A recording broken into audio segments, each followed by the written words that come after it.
Parce qu'on peut beau plairer, on peut savoir mon solo, mais blessures intérieures,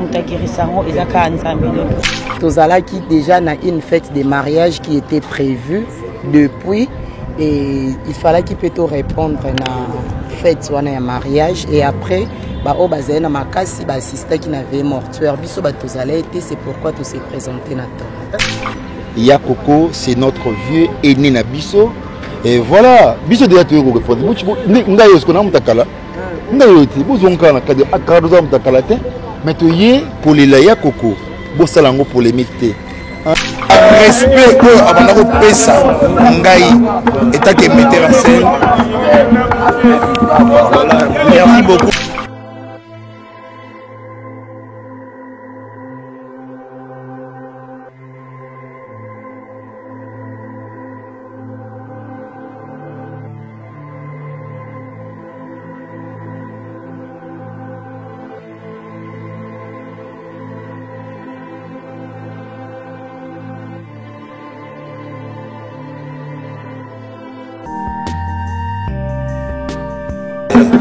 Donc, humilité na yende mutu banako kamsu abana musala oyo liboso na ngai ngana moni ye ninga osala musala na télévision ba respect oyo abanako pesa ngai état que metteur en scène.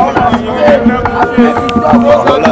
Merci beaucoup président Modero en tout cas na évité par rapport à l'organisation ya matanga la deuxième photo ya matanga na public nous avons un peu côté na bino ba artiste et comédien on dirait moins négligence pour ezali voire même na niveau ya gouvernement et non na niveau na bino mo ba artiste et comédien impact pour eza peut-être na matanga ya bato ya moté to mona ngo na ba matanga na bino to e baté za bino mo qu'est-ce que elo ni bozo lobela par rapport à Bagbo mon colonio so pesa la ndenge moko te mokolo mosusu pesa la na lolenge nango. Voilà, voilà pourquoi ba matanga nyoso te za ndenge. Voilà, merci beaucoup ya modé pour l'intervention. Merci. Et pas alingaki azwa oya pesaki on n'en paie rien. Voilà, donc tout le lakana kati ya Christ et puis je demanderai à ce que Nzambe a consolé mes thèmes ya famille na mobimba ba membre tout ya famille na parce que on peut beau plairer to ko peut savoir mon solo mais blessures intérieures mutakirisango ezaka Nzambe. Donc voilà. Voilà, qu'est-ce qui s'est passé absence d'Abino Lobby na en fait toza oui en fait et là on est tous à la programmer netingai toza na matanga ka moko toza matanga pe ya mon misuzi or misa toza na matanga mi balé et puis mariage mi balé. Nous le savons très bien, tu as reporté anniversaire. Mais mariage, ça ne pas si. Parce que tu as déjà bon bien avant. Donc hier, il y a des comédiens, y compris Ngaï, tout ça qui n'a fait à Coquette. Alors je savais très bien avec mon calendrier. Le bin on a fait à Coquette, le long on a la morgue, et puis ainsi de suite. Ba mususu beta mususu bazonga guitare balembi mbaleka na pongina tichuke no moto na chobenge asutu kisiko na pongina c'est désolé donc mususu balembi donc voilà ba mususu mususu passer na matanga mama suzi donc voilà donc toza ka biso nyonso ndende bo moni biso ba modero et consort to yeka rapona na kombo ba ndeko na biso nyonso voilà. Voilà, Cardozo s'il vous plaît de l'eau beau père de Mabino Mibale vient à biso Kodioko et puis Suzy Banto n'habite Lyon na bango interpellé. Non, liwa za mamba Zambie. Quand nous avons interpellation sur ba tubakufi. Et tout la rappel interpeller de toza bomoy. Ezaka to soki mutakufi ndo vane ndo raisonner ah vie na tika masumu ah vie na tika ranki. Non non, to so ronde de toza vivant boye. Donc moi j'ai toujours dit la mort ezali naturelle eza makambu ya Nzambe. De ce Nzamba lobi ke okufa lelo okufa lelo. Okoki kokufa na lisumu okoki kokufa sans lisumu. C'est important kufa kati na Christ ya on est important. Donc ngabe nza liwa interpellanga elote parce que na fona za la interpeller na vivante boye. Le singa ngaka téléphone ndeko na kufa. Voilà, le singa teke ndeko na fa kufa pona za la interpeller. Voilà. Merci beaucoup. Donc voilà. Voilà, et même question de l'adresse de l'univers Marina. C'était quoi dire absence de lobby na mortuaire très très remarquable. Il y a pourquoi il a abandonné. Babi lobby ne va pas penza na kokanisa. Bon moment na butu wana to mona qui absent qui compter penza. C'était dire quoi fête ou quoi? Bon, sincèrement déjà Tozala qui déjà n'a une fête de mariage qui était prévue depuis et il fallait qu'il peut tout répondre à la fête wana ya mariage et après bao bazali na makasi ba assista qui n'avait mortuaire biso ba tozala été c'est pourquoi tu s'est présenté na temps. Est-ce que Marina a chance en jouer na Koyo? Malheureusement non. Vous avez l'occasion sur un malheureusement non. Vous avez le mot de retenir na. Bon, ce que je retiens est que baza batu o biso totali tozui esengo et pas na bango yo sala théâtre. Bah Coco baza vraiment ba icône, on peut pas ignorer ça. Donc voilà, ils ont des souvenirs au toza na ngopo na bango, baza ba papa na biso na kati ya mosala. Merci. Pardon, la ligne bonjour, Caribé. Merci. Voilà, président, le dernier jour où nous avons posé que nous posons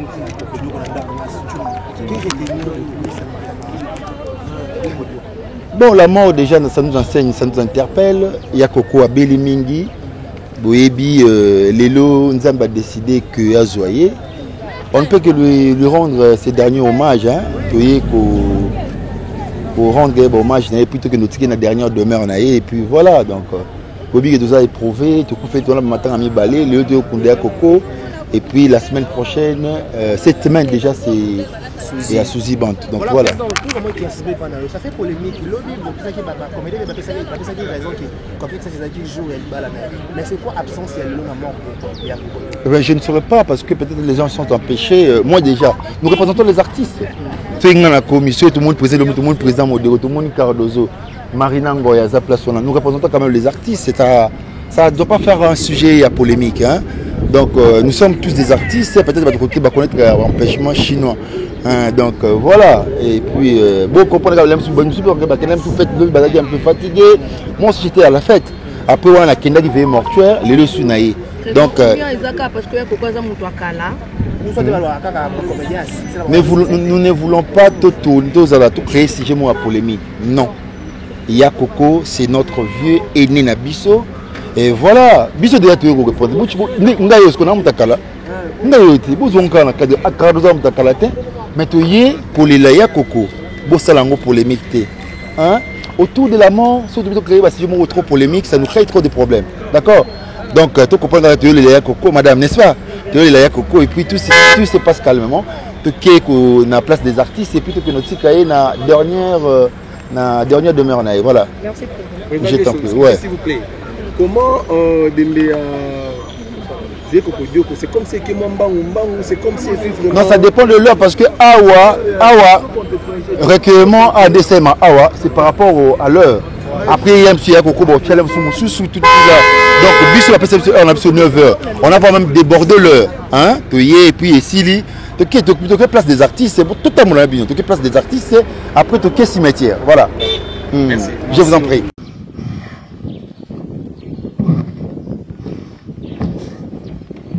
Merci beaucoup pour comprendre l'émotion qu'il y a. Nous allons vite passer à la dépôt des gerbes de fleurs. Juste une partie artistique, je laisserai à M. Oxygène de prendre. Et nous allons d'abord passer au dépôt de gerbes de fleurs. Pour cela, nous allons suivre ces ordres qui sont Soki na leli ezapona mipesa makasi kolela ya bushi natolela lisusu te Yesu akotilika mwanamaye natolela lisusu te Yesu akotilika mwanamaye kolela nanga sali ya bushi natelemaka na maya miso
matindinga naluka Yesu na mama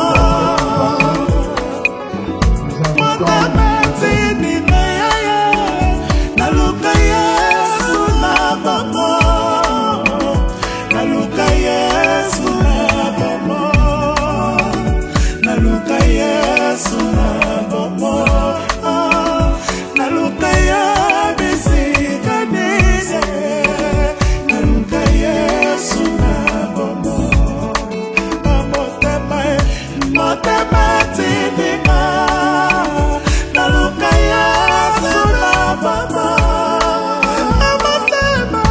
motema tindinga naluka Yesu na mama naluka Yesu na mama naluka Yesu na mama naluka ya bisika nise naluka Yesu na mama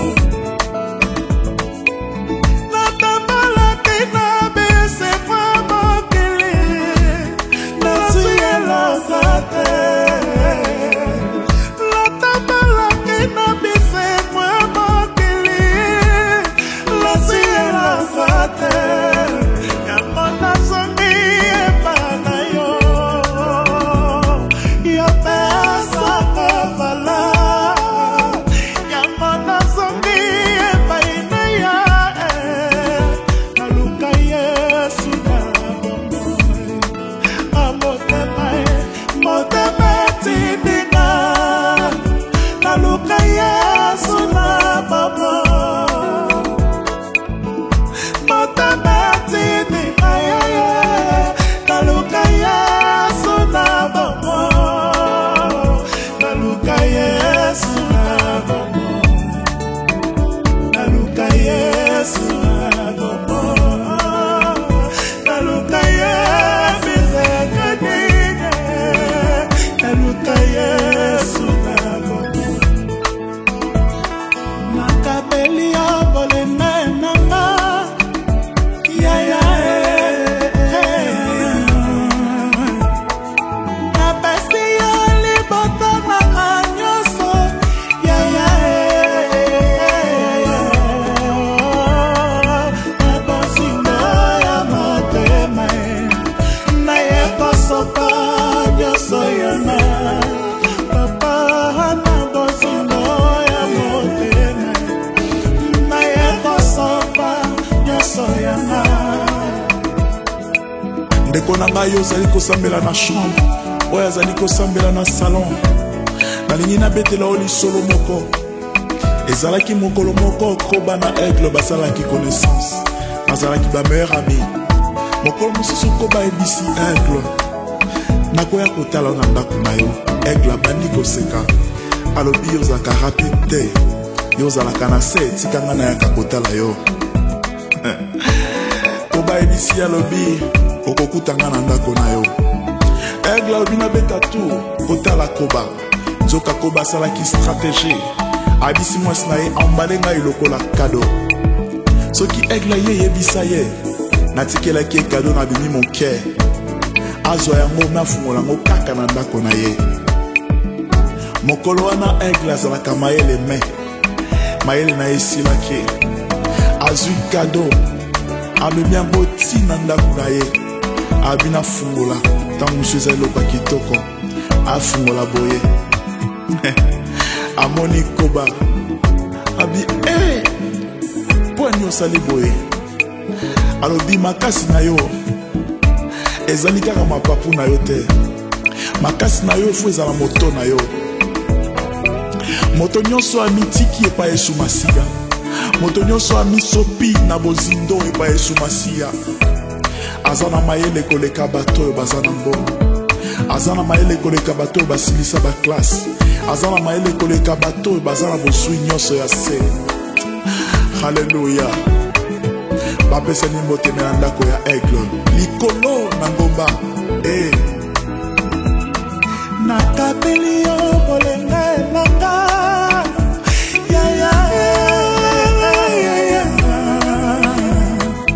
napesi yo libota na ngai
Nous allons passer rapidement aux artistes. Comme nous savons tous que l'artiste, après son entrée au groupe Salongo, Yakoko a présenté, a joué dans plusieurs films, plusieurs pièces, entre autres Zambe Yamukubi, Les Gamins de Chikapa, Mosenzi Salbe, Ma Femme, F6, Mama Mabe, Vutuamenga et tant d'autres. Hormis le groupe Salongo, il a évolué dans les Nzonzing. Il était une fois avec et sauvé dans le groupe Lisboy. Je me rappelle dans 5-5 Naban, Sim Blanche, tant de pièces avec le groupe Lisboy Fondation également. Pour montrer la manière où Yakoko était exceptionnel. Sur ce, comme nous disons, l'artiste ne meurt jamais. Nous allons passer juste 1 minute pour cette cérémonie d'hommage d'une manière artistique. Nous allons demander aux artistes, comédiens qui sont ici, de s'élever. Les artistes comédiens, rien que les artistes comédiens.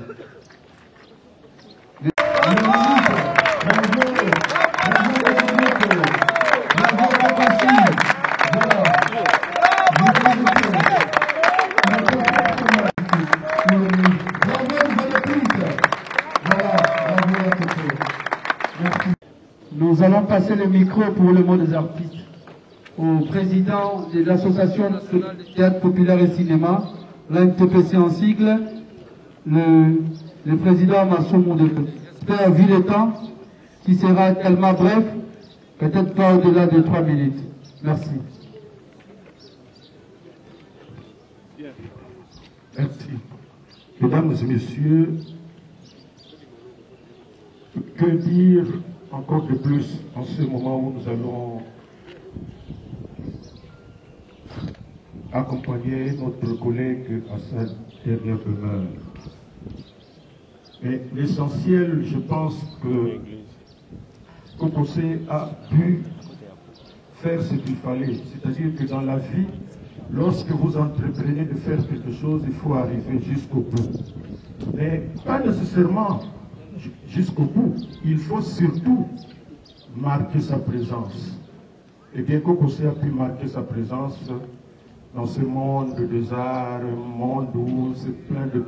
Tout le monde vit presque dans la précarité, mais où l'idéal, la volonté compte plus. Et c'est cela qui fait que, quelles que soient les conditions difficiles dans lesquelles nous évoluons, eh bien, on tient le coup. Et bien, Kokosé a été parmi ceux-là. Je disais tout à l'heure qu'il faut toujours marquer sa vie lorsqu'on entreprend de faire quelque chose.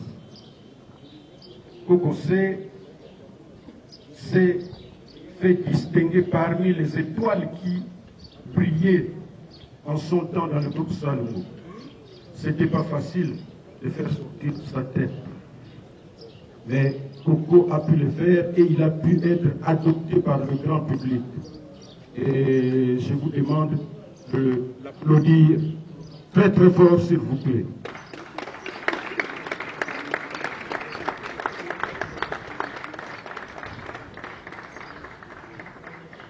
C'est vrai que tout le monde ne peut pas être médecin, tout le monde ne peut pas être, je ne sais pas, chimiste, tout le monde ne peut pas être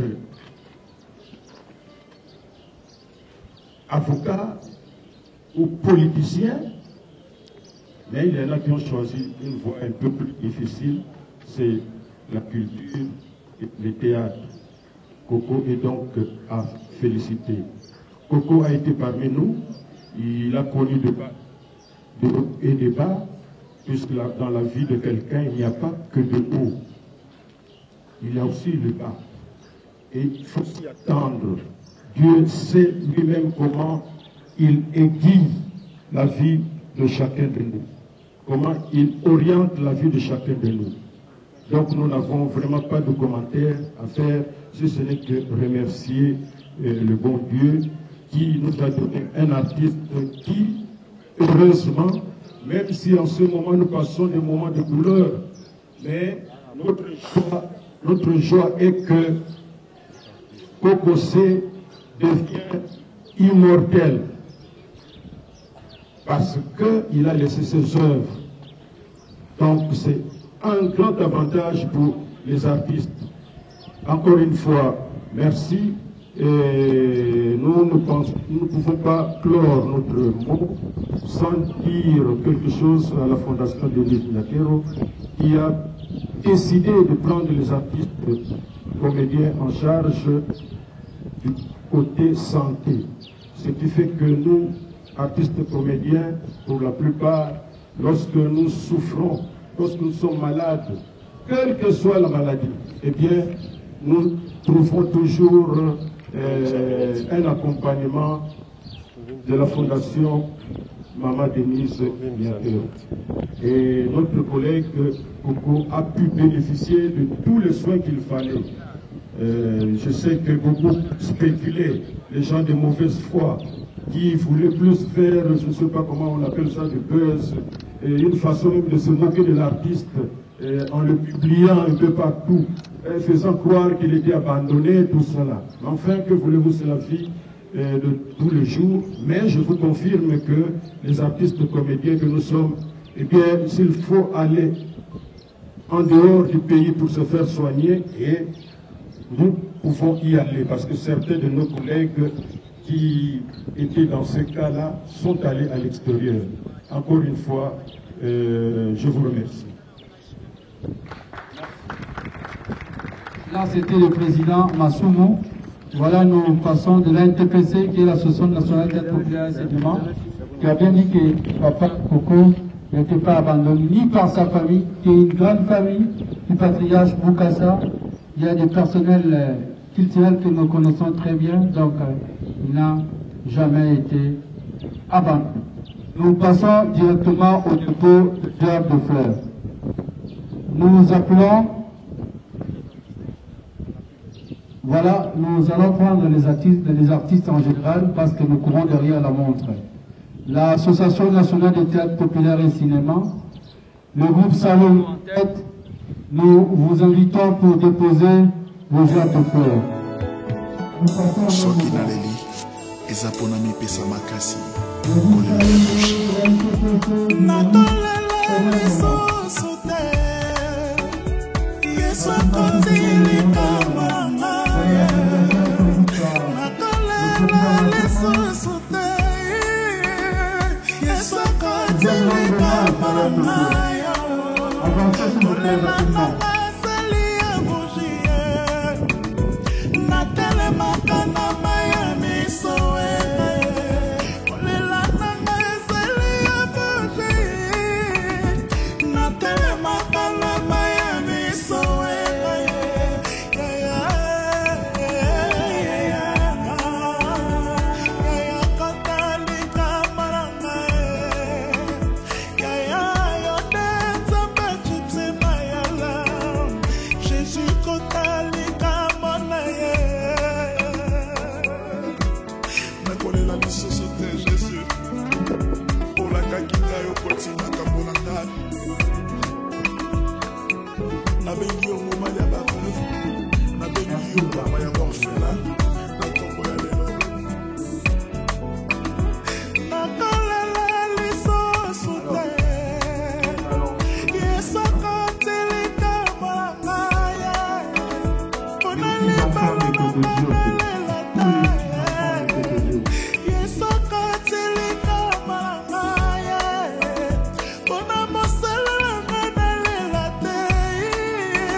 la mémoire de tous ensemble, tous les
bonjour, ça reportage,